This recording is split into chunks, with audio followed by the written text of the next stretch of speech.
Hi everyone, this is Aaron, and today we're doing a Day 2 follow-up for CES. While I'm not able to make it there this year, I figured I'd cover some of the top stories of the year. So first, let's get started by talking about the Mac App Store. The Mac App Store came out yesterday, or Day 2 of CES, and already has surpassed 1 million downloads. I did an overview of it, so if you haven't seen that, check it out, and if you have Snow Leopard, go download it yourself and check it out.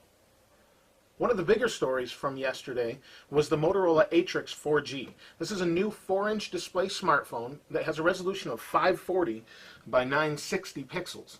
And the phone is a little bit different in that it has a dual-core NVIDIA Tegra 2 processor. It has 1 gigabyte of RAM, 16 gigabytes of internal storage, which is upgradable to 32 via SD card. It also has a 5 megapixel camera, but that's not the biggest news of that phone. This phone actually has a dock which allows it to turn into a regular desktop computer. So you plug it into this dock and you've got yourself a computer with keyboard and monitor. You can also use that dock to plug into a television and use it as a media center, sort of like an Apple TV or something similar. You can also use it in a little laptop version they have, which it plugs into the back. And so basically you're carrying around your entire computer with you at all times. It's a pretty interesting concept and looks very promising. It's definitely something worth checking out. There's a full video of it available from Engadget, which had a hands-on on it. Definitely take a look at it if you're interested. Honeycomb has finally broke cover as far as Google's newest or latest operating system. It's made for tablets, and basically Google was saying don't make tablets until we come out with this version because it's specifically for that. And once you see it, you'll understand why. It's a big departure from Android, or at least it kind of looks that way, in that it's a very clean, simple UI that has some really nice flowing workflow or ways to do things, and very minimalistic and looks very nice. Definitely worth checking out. There's some videos on the internet, and I'll try to include them in the show notes, assuming they haven't been taken down. Verizon today had a press conference as well in which they showed off the HTC Thunderbolt and the LG Revolution, both of which are 4.3-inch displays, and some of the specs are kind of up in the air at this point as far as the time of this recording anyway.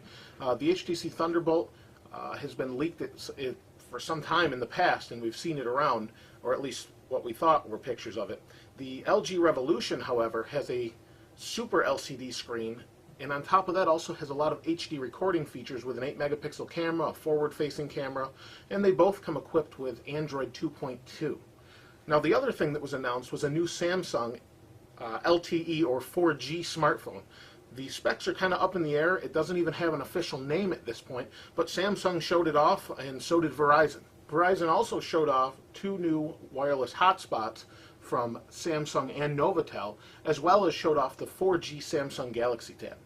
For those of you who watch Hulu a lot, Hulu Plus is headed to Android. Now there's no specific time of when it will be released, unfortunately, and the bad part is you'll still have to pay for it, but it is headed to Android finally. A company called Fulton Technologies actually showed off some pretty impressive, technology. It's a new inductive charging system similar to what you see on, say, a Palm Pre Plus or a Palm Pre, where it has the inductive charging, where you set it on that touchstone and it just charges without plugging anything in. And what they showed was the new Tesla Model S, which is a sports sedan that is fully electric, if you haven't seen that before. And what they did was show off that you can charge it without plugging it into anything. They basically parked it over the top of an inductive charger and it was charging. The other thing they showed was a cereal box doing the same thing. So while it's on the store shelf, it could have a light-up display to attract buyers. When you take it off of the shelf, it would shut off and you wouldn't have it lighting up anymore. It's simple inductive charging, but finally it's been standardized and finalized so that we can have some of this really interesting and innovative technology. While Sony did not show this off at CES, the Xperia-labeled PlayStation phone actually broke cover in China with a whole demonstration on video. I'm sure they don't appreciate it, but at least we get to take a look at what might be coming for PlayStation as far as portable gaming. Since portable gaming is moving towards smaller phone-like devices, it makes sense that PlayStation or Sony would want to make a device that has similar functionality.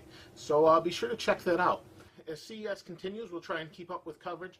Obviously, I'm not covering everything, but if there's something you want to see covered or may have questions on, I'll try and answer that. There's just so many different things going on, it's hard to cover everything without making the video an hour long. So we could definitely do that, but you would probably be bored by that point. This is Aaron. Thanks for watching.